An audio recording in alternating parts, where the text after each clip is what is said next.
बिस्मिल्लाहिर्रहमानिर्रहीम। ताअवनु अलल बिर्रि व तक़वा वला ताअवनु अलल इस्मि वल उद्वान। तमाम सिंध वासिन के अस्सलाम वालेकुम या अली मदद। अॼु जे टॉपिक ते ॻाल्हाइण चाहियूं था उहा सिंध जी फिल्म इंडस्ट्री।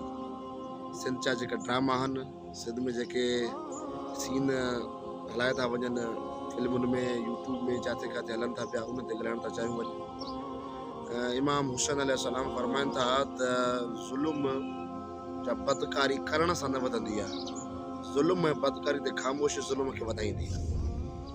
असां सिंधी ड्रामा जॾहिं ॾिसूं था, सिंधी फिल्म इंडस्ट्री जॾहिं तवजो गौर सां ॾिसूं था त इहा फिल्म इंडस्ट्री सिंध खे आबाद नथी करे बल्कि सिंध खे बर्बाद थी करे।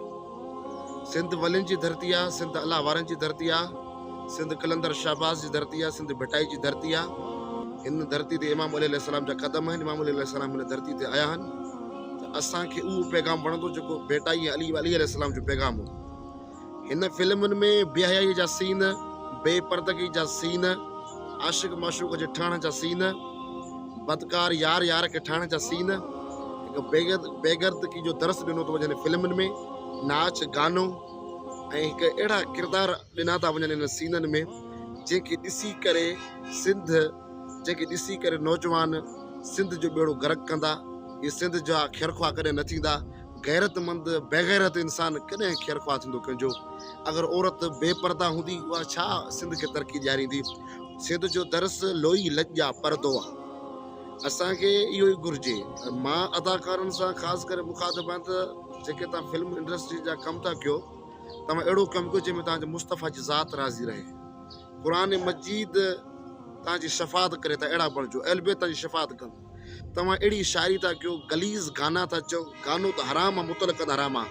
इमाम अली फरमाइनि था अगरि मर्द गानो ॿुधंदो गैरत ख़तमु थी वेंदसि, अगरि औरत गानो ॿुधंदी हया ख़तमु थी वेंदी। माना और गानो मर्द खे बेगैरत ऐं औरत खे बेहया थो बणाए। हाणे इहे गाना था चओ, इन्हनि ड्रामनि में गाना बेपर्दगी आहे। तव्हां अहिड़ा कमु कयो जेके तव्हांजे सवाब जो बाहिस हुजनि, त अहिड़ा कमु छो था कयो जेको क़ौम जो बेड़ो बि गर्क था कनि, क़ौम खे बि तबाह कनि ऐं तव्हांजे लाइ बि लानत जारिया हुजे। ॿुधी छॾियो, गौर फ़िक्र सां मुंहिंजी तव्हांखे नसीहत आहे, वसियत आहे। इहे कम तव्हांजे लाइ दुनिया आख़िरत में रुसवाई ऐं ख्वारी जो सबबु आहे। उहे ड्रामा जेके बेपर्दगी जा सीन ठाहियो था, उड़ानी जा सीन ठाहियो था, कारीकारे जा केस था ठाहियो, इहे तव्हांजे दुनिया में बि लानत आहे, त मरण खां बाद बि तव्हांजे लानत हलंदी रहंदी। अज़ाब ख़ुदा खां डिॼो आहे, क़बर जे अज़ाब खां डिॼो।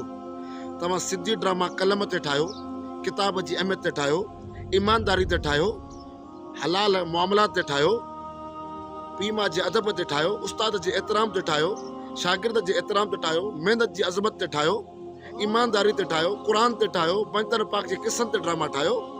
तव्हांखे कहिड़ा सिंध में किरदार अपनाया आहिनि, गैरनि जा किरदार, यहूदियुनि ईसाइनि जा किरदार। यहूदी ईसाई कॾहिं बि मुस्लमान जा ख़ैरख्वाह न आहिनि। मुंहिंजी सिंध वासियुनि खे अपील आहे, सिंध जे लीडरनि खे अपील आहे, सिंध जे ॾहनि खे, सिंध जे आलमनि खे, सिंध जे 10 वलियुनि खे, सिंध जे जेके जादी नशीरनि खे इहा मुंहिंजी अपील आहे त इहो आवाज़ु उथारियो हिननि जे ख़िलाफ़, ताकी इहा फिल्म इंडस्ट्री जेका बेहयाई वारी आहे, बेपर्दगी वारी, जे ग़लति सीन न्याणियुनि खे बदनाम कयो थो वञे, इहे बंदि कया वञनि, ताकी अलाह ताला जी ज़ात असां ते राज़ी रहे। वरी चवां थो त ज़ुल्म करण सां न वधंदो आहे, ज़ुल्म ते ख़ामोशी ज़ुल्म खे वधाईंदी आहे। फिल्म इंडस्ट्री ॾिसंदव, इहा बेहयाई ॾिसंदव त रहंदो वधंदी वेंदी। तव्हां आवाज़ु उथारींदव त इहे अदाकार सुधरी वेंदा। इहे हाणे शैतान जी पैरवी था कनि, पोइ अलाह वारा बणिजी वेंदा। इहो ई आवाज़ु आहे। तव्हांजो ख़ादम मौलाना मोहम्मद अली इमानी, प्रिंसिपल मदरसा अली अमीर मोमिनीन बाडर, तहसील